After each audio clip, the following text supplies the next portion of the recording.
कभी सोचा है एक ऐसी जगह पर रहना कैसा होगा जहां रात होते ही सन्नाटा इतना गहरा हो जाए कि अपनी ही धड़कन का शोर कानों में गूंजने लगे। तो आज हम आपको एक ऐसी ही सोसाइटी की सच्ची और दिल दहला देने वाली कहानी सुनाने वाले हैं। ये बात है साल 2005 के आसपास की। देखिए, जो ये कहानी सुना रहे हैं उन्होंने पहले ही साफ कर दिया है कि ये कोई मनगढ़ंत किस्सा या बनाई हुई बात नहीं है, बल्कि उनके साथ बीती एक खौफनाक हकीकत है।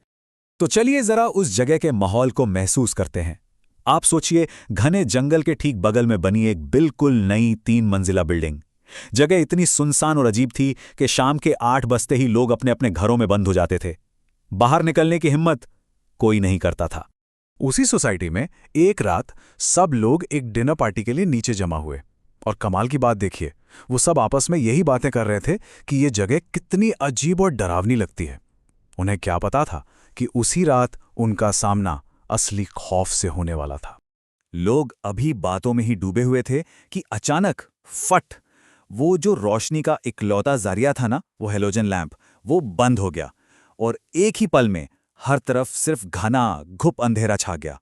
कुछ देर के लिए तो वहां एकदम मौत जैसा सन्नाटा पसर गया। फिर अपनी घबराहट को छुपाने के लिए लोग नई बिल्डिंग की बिजली सप्लाई पर मजाक करने लगे, हंसने की कोशिश करने लगे।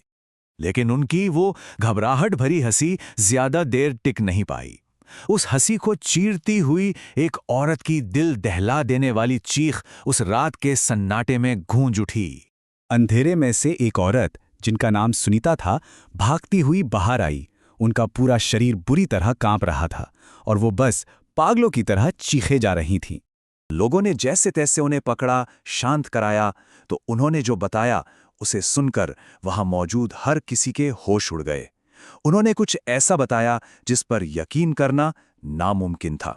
उन्होंने बताया कि बत्ती जाने से ठीक पहले उन्होंने एक साए को देखा, एक ऐसा साया जिसका हाथ किसी रबड़ की तरह लंबा होकर उनकी कलाई तक पहुंच गया, और उसका चेहरा, वो चेहरा किसी इंसान का हो ही नहीं सकता था। अगली सुबह हुई, लेकिन कहानी सुनाने वाले के दिमाग में वो खौफनाक रात घूम रही थी। वो खुद को रोक नहीं पाए और छानबीन करने के लिए इमारत के पीछे उस पुराने बरगद के पेड़ के पास चले गए। और वहां उस बड़े से पेड़ की छांव में उन्हें जो मिला वो बेहद अजीब था। जमीन में 7 बिना चेहरे वाली पत्थर की मूर्तियां गड़ी हुई थीं, और उन सभी को उल्टा यानी सिर के बल दफनाया गया था। और फिर उनकी नजर एक और चीज पर पड़ी। पेड़ के तने पर कीलों से ठुकी एक पुरानी, जंग लगी हुई टिन की प्लेट, जिस पर किसी ने खुरचकर एक सीधी साधी चेतावनी लिखी थी। पर यह सब तो बस एक शुरुआत थी। बहुत जल्द ये खौफनाक साए फैलने लगे और सोसाइटी के दूसरे लोगों को भी अपने अपने डरावने तजुर्बे होने लगे। जैसे कि राजेश, जो एक रिक्शा ड्राइवर थे। एक रात देर से लौटते हुए उन्हें अपने एकदम खाली रिक्शे में से एक सवारी की आवाज आई, और इस वाकये के बाद उन्हें ऐसा अजीब बुखार चढ़ा जो उतरने का नाम ही नहीं ले रहा था।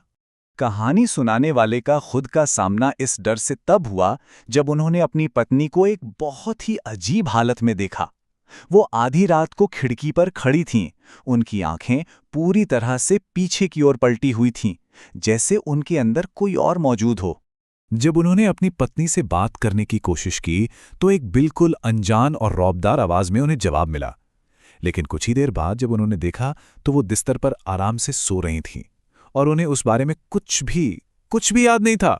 अब इस बढ़ते डर से निपटने के लिए आखिरकार सोसाइटी वालों ने एक चौकीदार को काम पर रख लिया। लेकिन एक रात जब लोगों ने उसे ड्यूटी पर शराब पीते हुए पकड़ा तो उन्हें पता चला कि इसकी वजह कोई लापरवाही नहीं, बल्कि एक गहरा खौफ था। उसने कांपते हुए बताया कि वो शराब पिए बिना उस चीज का सामना कर ही नहीं सकता जो उसे हर दूसरी तीसरी रात को उस जगह पर दिखती है। उसने बताया कि उसे बरगद के पेड़ के पास अक्सर एक औरत खड़ी हुई दिखती है। उसकी पीठ हमेशा चौकीदार की तरफ होती थी और उसका चेहरा जंगल की ओर। और फिर चौकीदार ने जो बताया वो डर की इंतहा थी।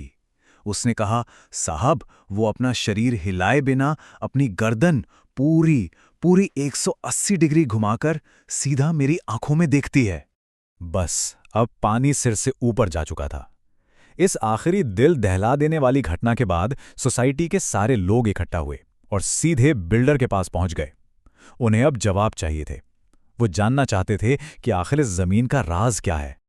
और आखिरकार बिल्डर ने वो खौफनाक सच उगल ही दिया। ये पूरी की पूरी सोसाइटी एक बहुत पुराने कब्रिस्तान के ऊपर बनाई गई थी।